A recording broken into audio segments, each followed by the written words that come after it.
રાજસ્થાનના નાયબ મુખ્યમંત્રી દિયા કુમારી 3 દિવસથી આ ગુજરાત પ્રવાસે છે ત્યારે પોરબંદર લોકસભા વિસ્તારમાં નાયબ મુખ્યમંત્રીએ જામકંડોરણા ખાતે મહિલા સંમેલન તેમજ કન્યા છાત્રાલયની છોકરીઓ અને ગૌશાળાની મુલાકાત લીધી હતી।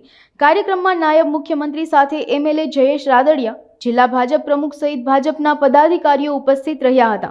નાયબ મુખ્યમંત્રી દિયા કુમારીજી દ્વારા ભાજપના વિકાસના કામોની વાત કરી હતી। દિયા કુમારી દ્વારા લોકસભા ચૂંટણીને લઈને નિવેદન કરતા જણાવ્યું હતું કે ગુજરાત આવીને પરિવાર વચ્ચે આવ્યા હોય તેવું લાગ્યું તેમજ ભાજપની લોકસભાની પ્રથમ યાદી ખૂબ સારી છે। આ ઉપરાંત પોરબંદર લોકસભાના ઉમેદવાર મનસુખ માંડવિયા જંગી લીડથી જીતશે તેવી શુભકામના આપી હતી। મહિલા સંમેલનમાં મોટી સંખ્યામાં મહિલાઓ પણ ઉપસ્થિત રહી હતી। इससे बड़ा काम तो कोई हो ही नहीं सकता। हमारी बहनें अब विधानसभा में, लोकसभा में, राज्यसभा में 33%, कम से कम 33% महिलाओं की भागीदारी होगी। आप अभी तो हम सोच नहीं पा रहे, हम सोच रहे हैं हाँ पता नहीं क्या होगा।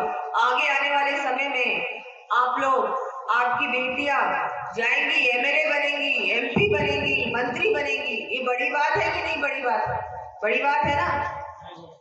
बहुत अच्छा लगा और इतना स्वागत सम्मान सब लोग कर रहे हैं, इतना स्नेह मिल रहा है सबसे।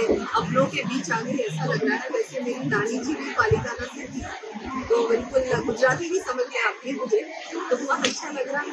और ये लोकसभा प्रस्तुत प्रवास है, 3 लोकसभाओं का प्रवास है और आज ये पोरबंदर लोकसभा का अंतिम दिन का प्रवास है।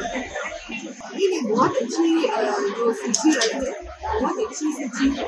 और हमारे पोरबंदर से मंडलिया जी जो हमारे केंद्र में मंत्री हैं, यहाँ से कैबिनेट बनाया, मैं उनको शुभकामनाएं देती हूँ। और वो निश्चित रूप से बहुत भारी मत से 400+ है, उसको कैसे आप देखते हैं? बिल्कुल एनडीए 400+ पार करेगी और बहुत अच्छे वोटों से सारे सांसद जीतने वाले हैं और मोदी जी की तीसरी बार सरकार पूरे देश में बनने वाली है।